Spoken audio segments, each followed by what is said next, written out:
Deus, feito já essa introdução da minha pessoa. Agradeço já a oração feita para esse momento, por Gustavo. Por isso nós já vamos entrar direto aqui. Eu gostaria de introduzir falando sobre a água.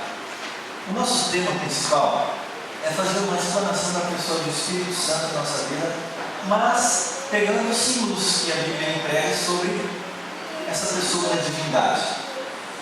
Eu quero introduzir falando sobre a água e vocês vão entender o porquê. Quero falar da necessidade da água, como está o estado da água no nosso planeta, não vou entrar em detalhes. O que você deve saber é que 70% do planeta é constituído por água, o que mostra a importância dela para a nossa vida. Talvez o que você não saiba é que 3% de toda essa água é doce, ou seja, própria para o consumo humano. E desses 3%, apenas 98% está sobre a superfície, o restante está embaixo da terra, o que torna mais preciosa. Nessa quantidade, ela se torna até escassa, se você for pensar. Bom, mas como será que o ser humano tem tratado a água? Será que ela é preciosa para ele?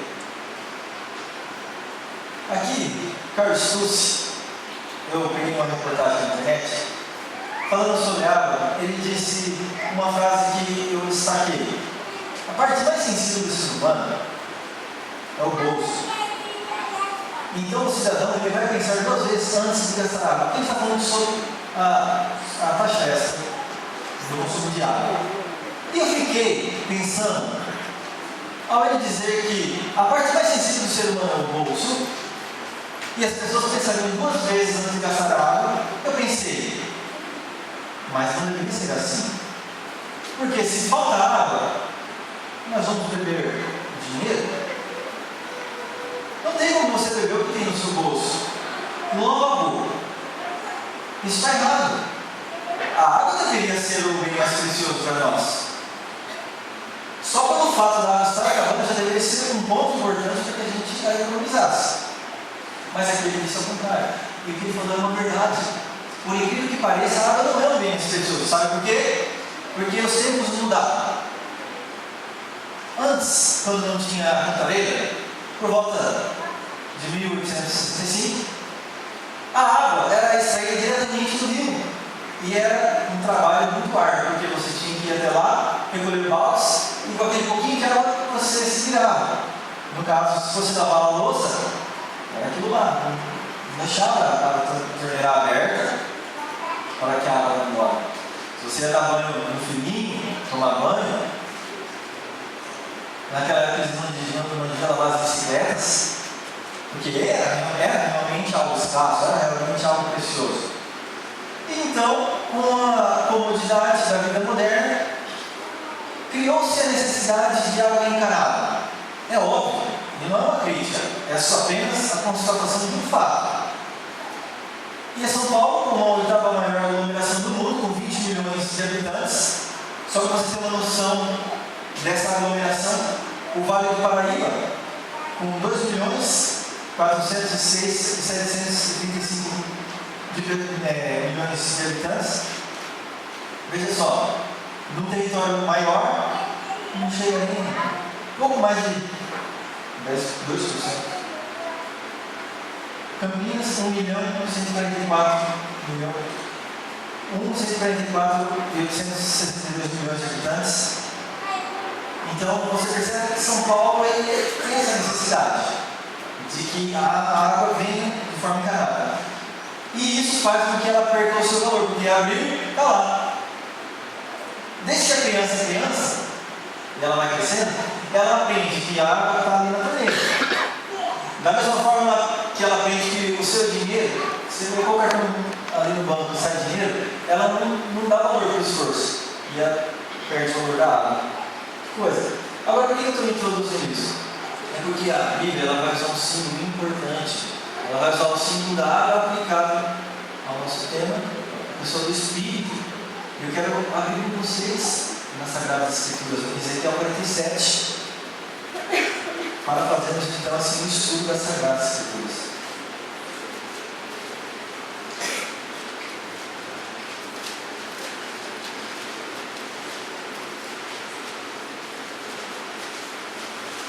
Ezequiel 47.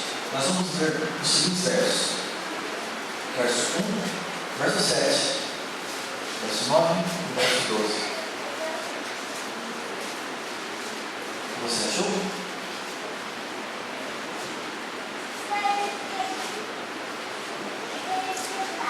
Vou ler. Depois disso, o homem me fez voltar à entrada do templo, e eis que saíam águas debaixo do limiar do templo, para o oriente, porque a face da casa dava para o oriente, e as duas vinham e as águas vinham debaixo, do lado direito da casa ao lado sul do altar. Para por aqui. Ezequiel está sendo levado em visão, e até aqui Deus está mostrando para ele as estruturas do templo. Ele é levado em visão até no monte, e Deus começa a especificar o templo. E eu vou contar para você, é um detalhe exaustivo. Eu vou entrar direto nessa visão. E o que ele vê no templo, ele vê água. A água está saindo na porta do templo.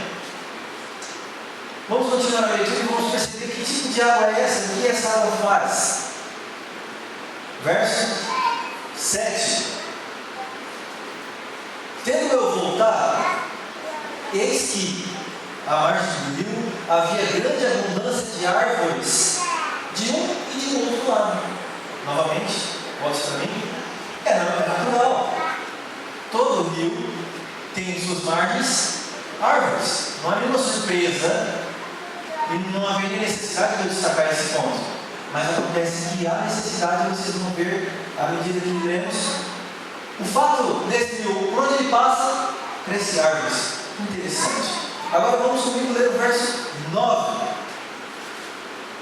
Toda criatura vivente que vive. Desculpa, o 8 também. O 8 faz parte aqui do contexto.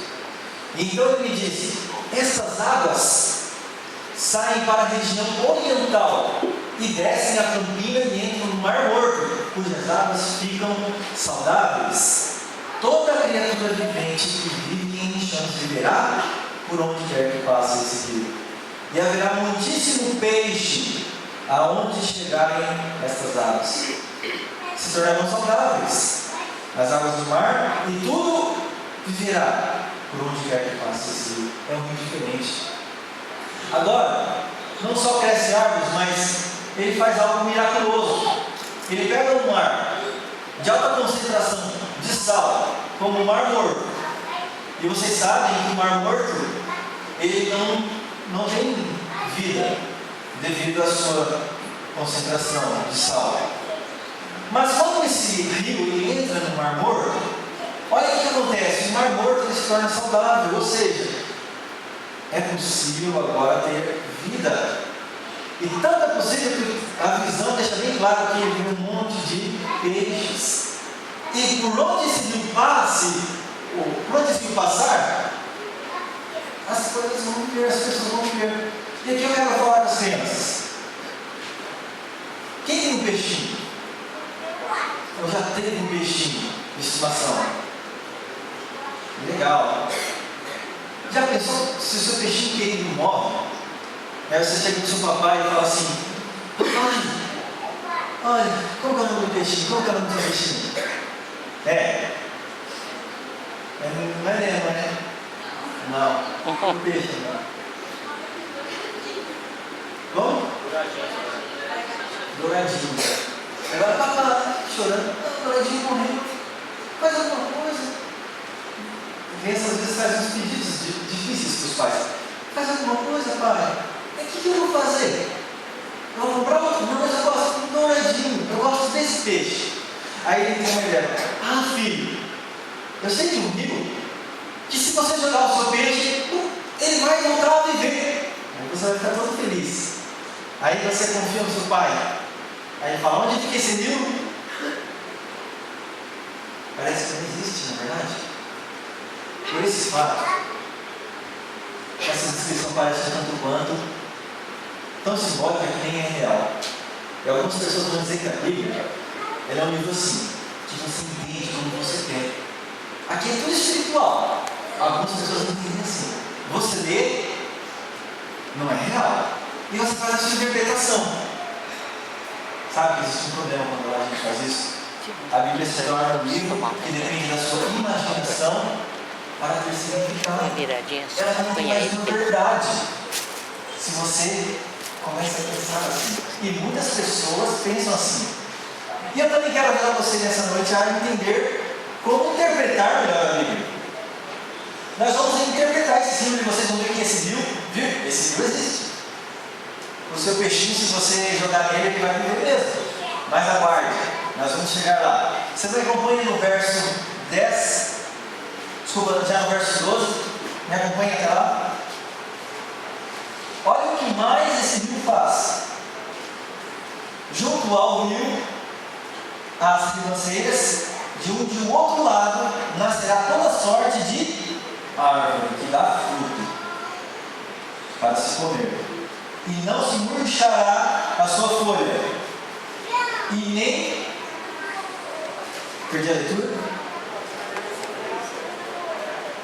Vocês que estão ainda, por favor, leem mais alto que eu perdi aqui. Nem faltará o seu fruto. Nem faltará o seu fruto, porque as suas águas saem do santuário. É isso que faz especial esse livro. Essa água sai do santuário. E o seu fruto servirá de alimento. E a sua folha de remédio. É um rio especial.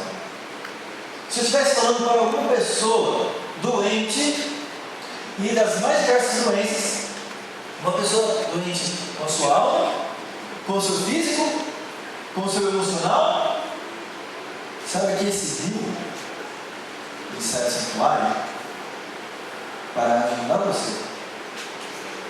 Quantas pessoas com um sentimento de culpa não se perdoam, vão levando a vida com esse sentimento e lá na frente isso desencadeia um mal que, como a Bíblia diz, cega os ossos. A pessoa simplesmente não tem alegria na vida. E não é difícil encontrar pessoas assim. Não é porque você está aqui sentado na igreja que você está isento dessa realidade. Mas esse rio ele também produz frutos que sacia a fome. Quantas pessoas também não estão com fome física?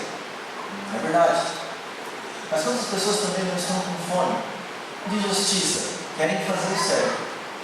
Querem viver de acordo com a vontade de Deus. Mas não conseguem. Se cansam, se martirizam as pessoas, cobram de si, cobram dos outros aquilo que eles em uma vida não conseguiriam. Nossa irmã, Ellen Bourgeois, ela tem uma frase que eu aprecio demais e eu vou repeti-la. Ela diz que a fé, a oração, a confiança em Deus traz do alto um poder que confere ao nosso esforço sobre o devido valor nada. Quantas pessoas estão tentando ter uma vida correta diante de Deus, guardar esses mandamentos, simplesmente não conseguem. Pedem oração, mas a vida deles é uma total insensatez. E eles sabem que o fruto dessa insensatez vai ser a autodestruição. Então veja que promessa, veja que relevância disso na sua vida, na minha vida. Bom, como eu prometi para vocês, nós vamos interpretar esse símbolo. Esse símbolo, como todos os outros símbolos na Bíblia, eles são usados dentro de um contexto. Quando Deus mostrou para o profeta Ezequiel o rio, já estava na cabeça das pessoas que receberam essa mensagem o que significa um rio. O rio, ele tem um símbolo. Por exemplo, se eu falo para vocês aqui, Adventistas do sétimo dia, se eu falo para vocês na Apocalipse besta, o que vocês vão entender? Um rio, não é? Já outras pessoas vão entender um monstro. Quem nunca leu a Bíblia? Se eu falo mar, mar significa? Olha, vocês pegam esses símbolos e vocês já sabem interpretar. Aconteceu a mesma coisa. Vocês querem ver? Vai para Ezequiel. Desculpa, você vai dizer. Isaías, capítulo 44, versículo 3 e 4.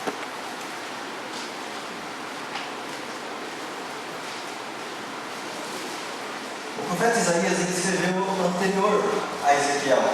Portanto, esse símbolo já estava interpretado. A gente só precisa agora descobrir onde está na Bíblia. E nós chamamos de Isaías 44. Eu vou dar um termo técnico só para você, quando ouvir, já saber. Hermeneuticamente, aqui tem uma chave de interpretação. Quando você vai fazer alguma interpretação da Bíblia, você tem que pegar essas chaves, que são símbolos que se conectam.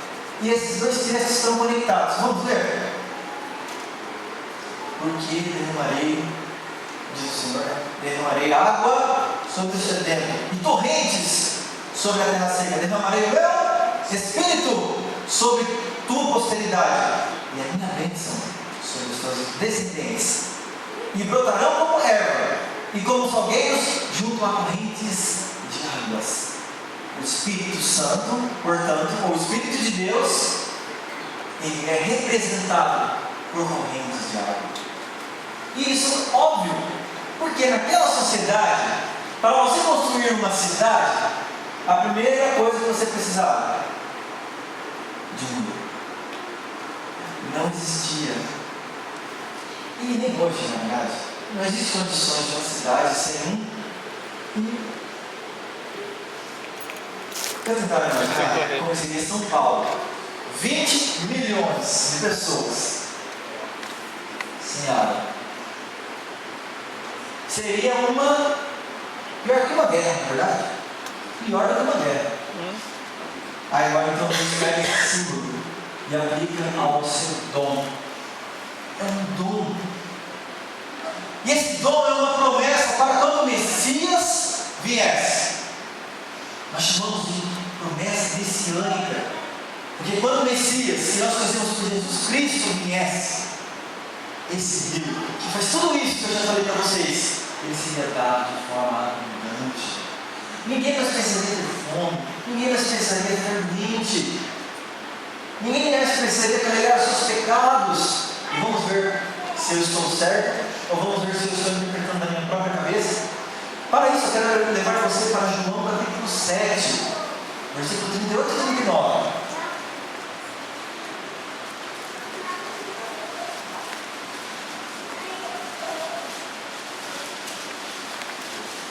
Jesus aqui está falando.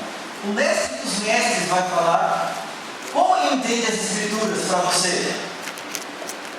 A maior aula de teologia que você poderia ter está aqui, com o mestre dos mestres. E ele vai falar exatamente como ele interpretava isso. Vamos ler então, vamos deixar o mestre falar. Versículo 88.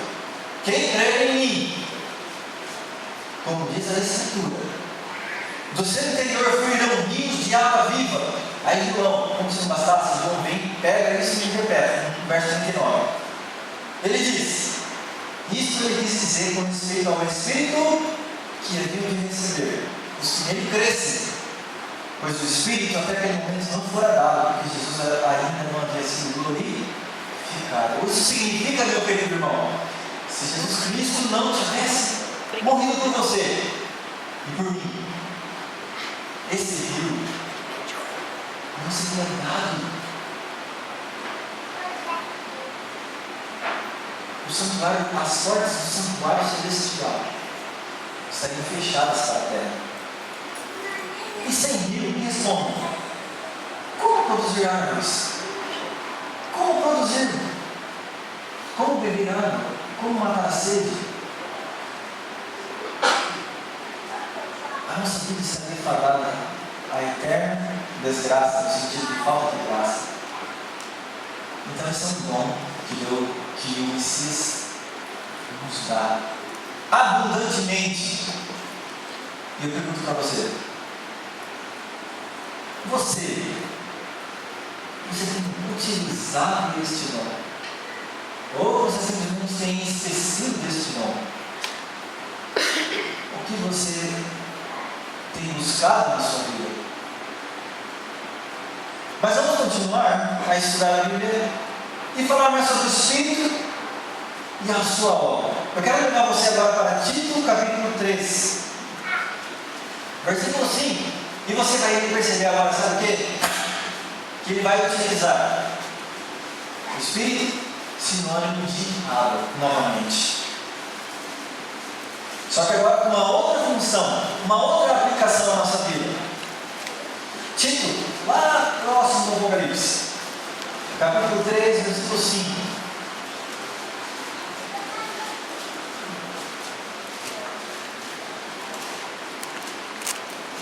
Na verdade, para você entender, nós vamos ver o verso 4 e 5. Vai ficar melhor para você entender.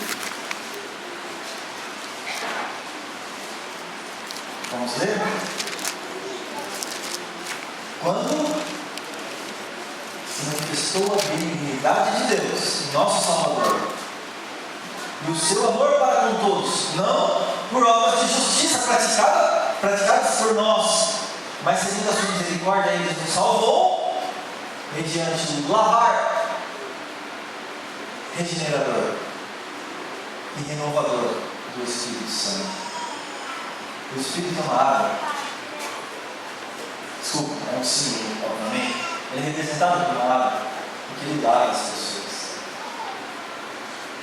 Ele regenera as pessoas. Então você pega aí, por exemplo, alguém que é egoísta, que é viciado, seja em droga, seja em pornografia, seja em café, seja em vinho, seja lá o que for. A imagem de Deus nessa pessoa está danificada. Danificada. Ele não ama ninguém. Só pensa nele. Blasfema, xinga os outros. E aí nós pensamos assim, né? Esse não tem jeito. Mas nós não sabemos com quem nós estamos lidando. Porque onde esse rio passa, a Bíblia diz que todo o ser que está ali no mar, ele vive. Essa pessoa passa a ter vida. E se você, meu querido irmão, está sujo pelo pecado, se você não se aguenta olhar no espelho, eu quero dar uma boa nova aqui. Você pode ser lavado. Você é lavado pelo sangue de Jesus Cristo. Mas aí depois você anda, suja os seus pés, cai na lama. Aí você precisa ser todo dia renovado, lavado pelo Espírito Santo. E nós queremos falar mais sobre isso. O problema, o nosso problema qual é? Muitas vezes nós nos banhamos no sangue de Cristo e fazemos bem. Mas como eu acabei de exemplificar durante o nosso dia, nos sujamos e não nos lembramos de nos lavar e nos renovar no Espírito Santo. Esse é o nosso problema. E é por isso que a gente vive aquele dilema. Eu caio. Aí eu peço perdão e começo a seguir. Aí vem a tentação. Mas eu esqueci do dom. Eu caio de novo por falta de força. Eu começo agora a cobrar de quem? Me olha, pedir perdão 3, 4, 10 vezes. Eu nunca consigo. Ou fulano nunca consegue. Largar um cigarro, largar isso. E ele cai. Ele pede perdão. E a vida dele é cair e pedir perdão. Mas nunca se lavar. Nunca se lavar. Eu não estou dizendo que você não deve pedir perdão. Você deve pedir perdão. Mas Deus não quer te tirar da lama para você voltar da lama. Ele quer tirar você da lama para você nunca mais voltar para ela. E você tem que aprender agora a depender do poder de Deus. Você tem que aprender que Deus é poderoso. E Deus é bom. E Ele te oferece um dom. E você tem que aprender a usar esse dom. Todos os momentos. Mas não para aí. Esse dom, esse símbolo, ele representa uma outra realidade na nossa vida. Vamos ver. João 3, versículo 6. A pergunta é: quando você começa a receber esse rio na sua vida? Quando? João 3, verso 6. Há um princípio aqui. no qual Jesus nos ensina. Novamente me recordo com essa. Eu vou ler aqui. O que é nascido da carne é carne. Quem é nascido do Espírito é Espírito. E no verso acima, no verso 5 ele diz: em verdade vos digo, quem não nascer da água e do Espírito não pode ver o reino, entrar no reino dos céus, no reino de Deus. Quem não nascer da água e do Espírito. Por que nós cristãos batizamos em água? Porque há muito tempo a Bíblia já trazia um símbolo de que há um rio que passa pela vida das pessoas. E esse rio limpa a vida das pessoas. João pega esse símbolo e ele batizava no rio. E agora ele começa a afundar as pessoas. Você está morto. Mas agora você vai renovar, você vai viver no Espírito Santo. Porque o rio não significa outra coisa senão o Espírito Santo. Ele nos mata para o eu. E ele nos torna a viver, como diz a profecia. E você quer ver? Eu quero que você abra em Romanos 8, capítulo 11. A realidade da ressurreição pelo Espírito aplicada quando você se batiza é um princípio muito bem estabelecido. Eu quero mostrar para você, para que você saiba utilizar o dom de Deus, ou suplicar a Ele quando você tem necessidade. Posso ver? Se alguém, desculpa, se habita em vós o Espírito daquele que ressuscitou Jesus Cristo dentre os mortos, esse mesmo que ressuscitou Jesus Cristo dentre os mortos, vivificará também o vosso corpo mortal, por meio do seu Espírito que habita em vós. E no verso 2 ele diz: o Espírito da vida te livrou da lei do pecado e da morte. É o Espírito que te dá vida, seja vida espiritual ou física.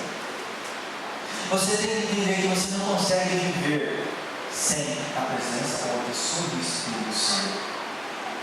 É Ele que te regenera, mas é Ele que te dá vida, é Ele que te dá vontade de ir nas situações de Deus, é Ele que te dá vontade de dizer não para aquilo que é mal e sim para aquilo que é bom. Uma grande dificuldade nossa, na verdade. Nós temos a tendência de dizer sim, né, para o que é mal, e não para as coisas de Deus. E como eu digo, não acredito. É um fato que acontece comigo e com você. O pastor é pecador. A questão não é se ele peca mais ou menos. A questão é se ele usufrui a graça de Deus. E com a graça, Espírito Santo. A questão não é se você é mais ou menos pecador do que aquele ou do que o outro. A questão é se você aceita a graça na sua vida e o dom do Espírito Santo para te regenerar, para te lavar, para te fazer viver. A questão é essa. E quando esse rio passa por você, desculpa, antes eu ia dar um texto. Você pode, só para a gente corroborar essa ideia, abrir em Atos capítulo 2, verso 38. Algumas linhas religiosas dizem que primeiro você é batizado na água, aí depois, 15 anos, 2 anos, seja lá quantos anos, você é batizado no Espírito. Mas nós vemos que é diferente. Por exemplo, em Atos 2, versículo 38 diz assim: respondeu-lhes Pedro, Atos 2, versículo 38, arrependei-vos, cada um de vós, seja batizado em nome de Jesus Cristo, para a remissão dos vossos pecados, e recebereis o dom do Espírito. Seja batizados e receberei. A indicação é que é quase que, ou melhor, é automático. Você batizou, você recebe o dom. Você recebe o Espírito na mesma hora, do céu. Esse rio corre e chega até o Mar Morto. E os peixes desse mar, vocês conhecem